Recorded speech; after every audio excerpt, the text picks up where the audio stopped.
Hi friends, मैं आकांक्षा Sharma GK with आकांक्षा में आपका स्वागत करती हूँ। ल्यूसेंट जीके के निचोड़ में आज हम 27वां भाग पढ़ने वाले हैं।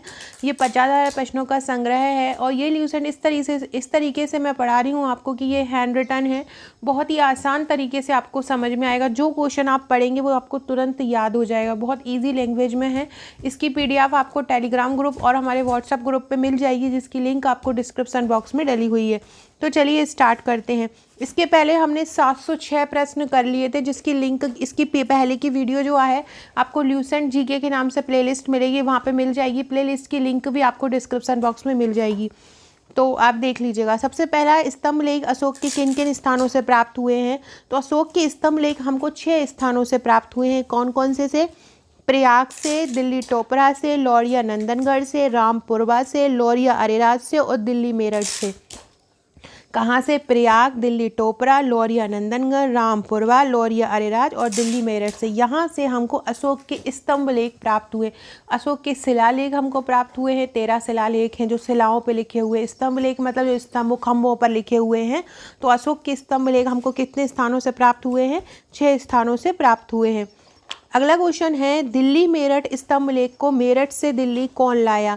दिल्ली मेरठ जो स्तंभ लेख है मतलब जो मेरठ में था, तो उसको मेरठ से दिल्ली में कौन लाया था? तो फिरोज शाह तुगलक लाया। बहुत इंपॉर्टेंट क्वेश्चन है।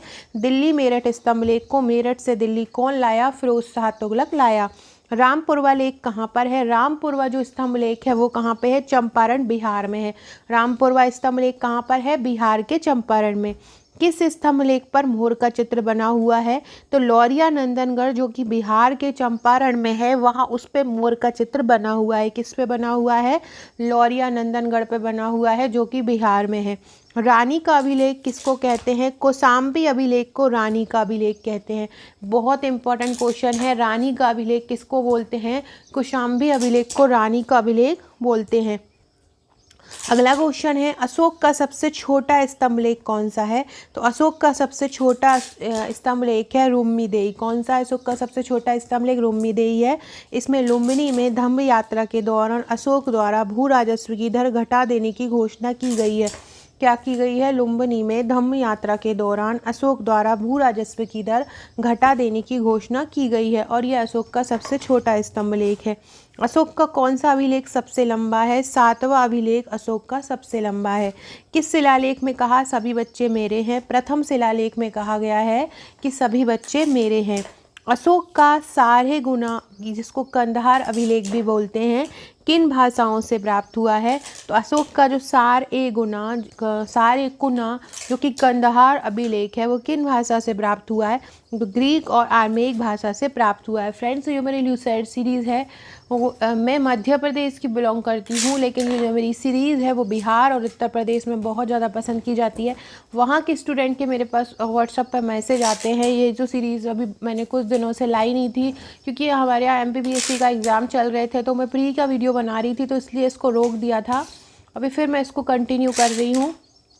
बहुत सरल तरीके से ल्यूसेंट पढ़ा रही हूँ। ल्यूसेंट हर एग्ज़ाम, किसी भी प्रतियोगिता की आप तैयारी कर रहे हैं, कोई भी प्रतियोगिता परीक्षा की आप तैयारी कर रहे हैं, ल्यूसेंट उसके लिए रामबाण है। और बहुत सरल तरीके से ऐसे करने से मेरा मतलब है कि ल्यूसेंट क्या है कि जब हम ल्यूसेंट की बुक पढ़ते हैं तो पढ़ने में बहुत ज़्यादा मतलब अच्छा नहीं लगता है, क्योंकि वो बहुत ज़्यादा मतलब एक पेज पे बहुत ज़्यादा मैटर दिया हुआ है।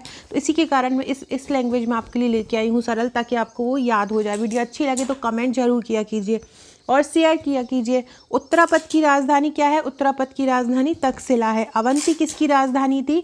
अवंती किसकी राजधानी थी? उज्जैनी की।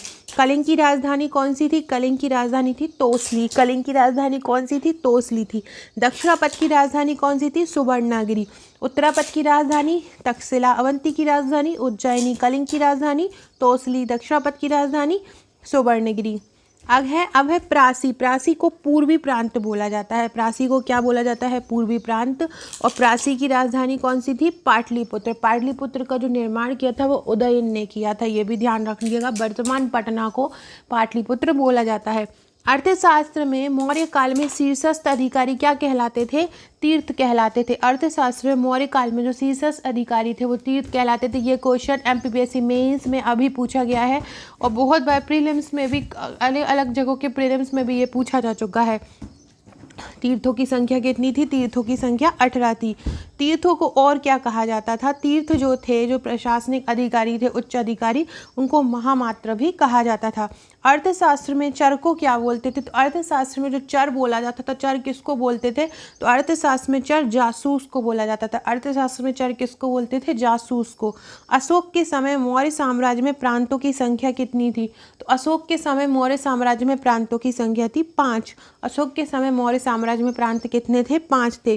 प्रांतों को और क्या कहा जाता था? तो प्रांतों को चक्र कहा जाता था।